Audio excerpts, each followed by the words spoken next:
అమ్మ నువ్వేం చేశావని అడిగితే, మీరు అమ్మకి చెప్పలేని స్థితి కలిగితే, మీరు చేసిన పని మీ అమ్మగారికి మీరు చెప్పలేకపోతే అంతకన్నా ఆత్మద్రోహం ఇంకొకటి లేదు.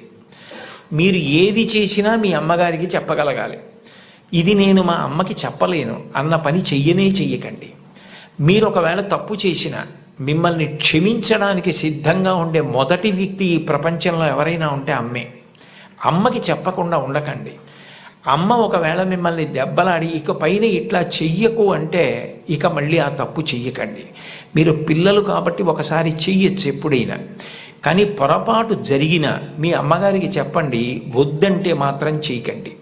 బహుశः కుటుంబం దగ్గరే నైతిక విలువలు మొదలవుతాయి. కుటుంబ విలువల గురించి ప్రస్తావన చెయ్యండి అని చెప్పి తన అనుభవంతో ఆయన నాకు సూచన చేయడానికి కారణం అదే అయి ఉంటుంది. తల్లి ఎంత గొప్పదో,